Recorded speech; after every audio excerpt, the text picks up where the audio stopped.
नमस्ते दोस्तों, good morning दोस्तों, खमा घनी दोस्तों। और कैसे हैं आप सब? आई होप कि आप सब अच्छे होंगे। और आज मैं आपके साथ इस लॉन्ग वीडियो में रूटीन शेयर कर रही हूँ अपने मॉर्निंग का, कि मैं मॉर्निंग में उठते क्या करती हूँ, क्या क्या काम होते हैं सुबह, और कितना जल्दी और कितनी भागदौड़ के साथ करना पड़ता है।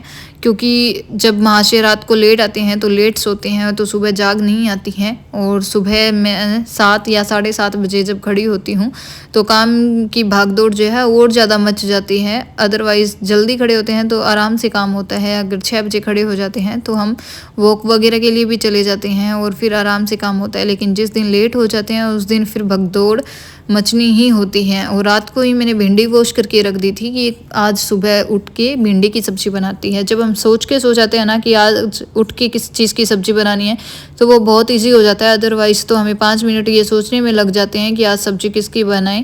सब्ज़ी कट करने के बाद जब तक तड़का आ रहा है मैं साथ के साथ आटा भी लगाने की तैयारी कर लेती हूँ।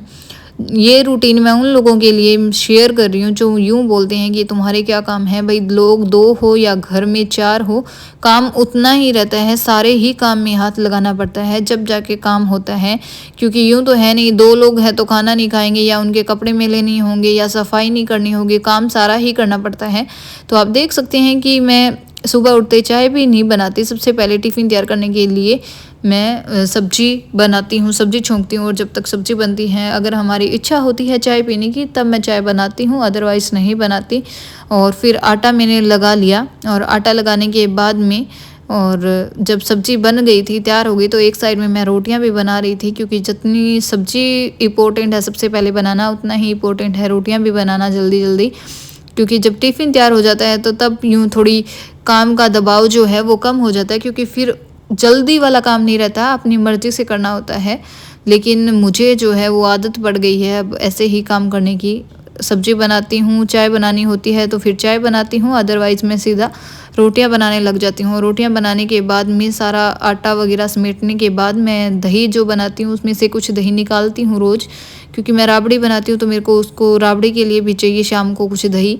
और फिर मैं इसको जो अपने झेरनी बोलते हैं उससे इसे फेंट लेती हूँ। फिर ये गाढ़ी जैसे लस्सी बन जाती है वैसे बन जाता है। आज इनको राबड़ी और लस्सी ऑफिस में भी लेके जानी थी तो थोड़ा ज़्यादा था, इसमें नहीं आने वाला था। इसको लिए मैंने इसको फिर बड़े बर्तन में डाला, फिर 1 गिलास पानी डाला और जो रात को मैंने राबड़ी बनाई थी उसको इसमें डाल के और इस झेरनी से अच्छे से मथा या झेरन किया इसका। और ये करने के बाद में इस राबड़ी को छान के अच्छे से बोतल में पैक किया और भर दिया। और हमारे लिए घर में एक लोटे में भी निकाल ली इसमें छान के। और उसके बाद मैंने किया टिफ़िन पैक।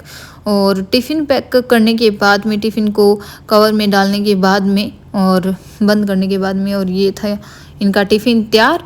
और टिफ़िन और राबड़ी दोनों तैयार थी। बस अब बाकी रह गया था इनके लिए नाश्ता बनाना। क्योंकि जब इनका काम हो जाता है तब मेरा काम यूँ सिमटता है भी। हाँ, अब कम काम हुआ है या मुझे करने वाला, मैं जल्दी जल्दी काम कर लेती हूँ। और महाशय के लिए आज शेक नहीं बनाना था क्योंकि वो बोल रही थी कि मैं राबड़ी और प्याज खाऊंगा। तो मैंने सेब कट किए, फिर उसके बाद प्याज कट किए। और आप सेब को ऐसे ही कट करते हैं क्या? मैं तो साथ के साथ ही बीज निकाल देती हूँ, बीज वाला पार्ट फेंक देती हूँ, बीज वाला। और उसके बाद फिर इनको नाश्ता दिया और साथ में ही सेब रख दिए थे। क्योंकि रख देते हैं तब तो खा लेते हैं, अदरवाइज यूँ ही बोलते हैं कि मैं नहीं खाऊंगा। और जब वो चले गए ऑफिस तो फिर मेरा काम रह गया था कि बर्तन साफ़ करनी। और सबसे बड़ा मुश्किल काम मुझे यूँ ही लगता है कि किचन का जो बर्तनों से भरा सिंक और किचन की सफाई, ये दोनों काम होने के बाद में ही बाकी सारा काम सिमटता है। क्योंकि अब आदत हो गई है, सारा काम किचन का समेटने के बाद में बाकी की सफाई बाद में, और उसके बाद नहाना, और उसके बाद फिर खाना खाना। सारे बर्तन रगड़ रगड़ के साफ़ करने पड़ते हैं। सुबह के टाइम में जब अच्छे से कर देते हैं ना तो फिर पूरा दिन यूँ लगता है कि हाँ हमने बहुत अच्छे से काम किया। अदरवाइज़ हम यूँ ही फॉर्मेलिटी के लिए काम करते हैं ना तो पूरा मन यूँ उचाट रहता है। और ऐसे काम करते हैं मन लगा के तो खुद का भी मन लगा रहता है, ओवर थिंकिंग भी नहीं होती है, किसी चीज़ के बारे में ज़्यादा भी नहीं सोच पाते हैं। और उसके बाद फिर मैंने जो पिंजरे में बर्तन थे उनको सेट किया। जब हम खुद काम करते हैं ना जल्दी जल्दी तो किचन इतना मेसी हो जाता है कि हमें खुद को पता ही नहीं चलता कि ये इतना मेसी किचन हमने खुद ने किया है। और फिर उसको जब हम सेट करते हैं ना तो फिर टाइम लेता है वो पूरा। और सारे बर्तन को पिंजरे में सेट करने के बाद मेरा एक काम अब बच गया था कि इस किचन की सफाई करना, जो कि डेली का काम होता है कि खाना बन गया, सारा काम हो गया, बर्तन साफ़ हो गए, अब यहाँ की सफाई करनी। और इस पट्टी की जब अच्छे से सफाई हो जाती है ना तो ये अच्छे से निकल जाती है। और ये वाइड होने के कारण में इसमें कुछ भी लग जाता है ना तो ये बिल्कुल ही ख़राब हो जाती है। इसे अच्छे से साफ़ करने के बाद में एक काम और रह जाता है, वो है सिंक साफ़ करना। और सिंक साफ़ होने के बाद में पूरा किचन क्लीन चिट हो जाता है। फिर इसमें कुछ भी करने की ज़रूरत नहीं रहती। यहाँ पे आंधियाँ चलती है तो कुछ ना कुछ धूल मिट्टी आती रहती है, और जब हम साफ़ करते हैं ना तो पूरा साफ़ निकल जाता है।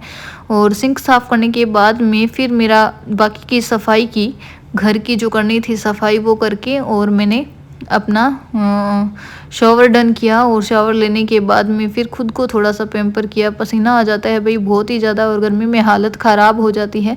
थोड़ा मॉइस्चर किया और बाल भी बनाए, और अपना जो मेसी सामान बिखरा पड़ा था उसको सेट किया। उसके बाद नाश्ता मैंने कर लिया था तो खाना अभी नहीं खाना था, और अपनी क्लास लगाई। और 2.5 घंटे की एक क्लास लगाने के बाद में मैंने खाना खाया। देखिए काम कितना होता है, और साथ में जब पढ़ते हैं तब और ज़्यादा बर्डन होता है, क्योंकि हम आराम करने के लिए जब बैठ जाते हैं ना तो हमारा मन नहीं करता कि हम बुक लेके भी बैठे। अगर साथ के साथ लेके बैठ जाते हैं ना तो यूँ रहता है कि हाँ हम पढ़ रहे हैं, और अगर एक बार छोड़ देना तो नहीं पढ़ पाते। Thank you for watching and subscribe my channel.